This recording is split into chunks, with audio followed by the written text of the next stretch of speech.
దీపాల నుంచి వెంకటేశ్వర్లు, నాగభూషణం, వాళ్ళ బంధువర్గం అంతా కూడా కల్లు ఎర్రన్న కుటుంబం అంత సభ్యులంతా కూడా ఈరోజు శివుడు, భీమేశు, అయ్యన్న, రామకృష్ణ, మల్లింగ, ఆదినారాయణ ఇంకా వీళ్ళందరూ కూడా ఆధ్వర్యం మళ్ళీ వీళ్ళ ఆధ్వర్యంలో ఈరోజు మనకు వైఎస్ఆర్సీపీ పార్టీలో వాళ్ళందరూ కూడా తెలుగుదేశం పార్టీ వీడి ఈరోజు మన పార్టీలో చేరడం జరుగుతుంది. పథకాలు అయితేనేమి మనం సామాన్య ప్రజలకి అందించే పథకాల నుంచి కూడా వాళ్ళు కూడా ఆకర్షితులై ఇన్ని రోజుల నుంచి కూడా వాళ్ళు తెలుగుదేశం అయినా కూడా మన ఈ రాష్ట్ర ప్రభుత్వం ఇచ్చే సంక్షేమ పథకాలన్నీ కూడా ఎటువంటి వివక్షణ చూపకుండా తెలుగుదేశం పార్టీ వారు అయినా కూడా మనం ఇచ్చినామనే వాళ్ళు కూడా మనసులో వాళ్ళు ఆలోచన చేసుకొని అంతకుముందు కంటే ఇప్పుడు జగన్మోహన్ రెడ్డి వచ్చిన తర్వాత మాకు బాగా జరుగుతుందనే ఉద్దేశంతోనే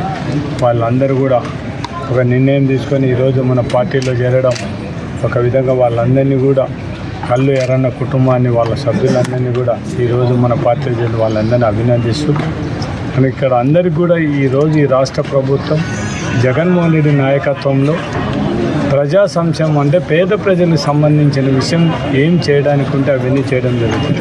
ఇక్కడ పార్టీ రహితంగా, కులాలకు రహితంగా వాళ్ళు చెప్తేనే ఇవ్వాలా, వీళ్ళు చెప్తేనే ఇవ్వాలనే లేకుండానే తెలుగుదేశం గవర్నమెంట్ మాదిరి జన్మభూమి కమిటీలు చెప్పి వాళ్ళు చెప్తేనే రికమెండ్ చేసే పరిస్థితి ఈరోజు వైఎస్ఆర్సీపీ ప్రభుత్వంలో లేదు.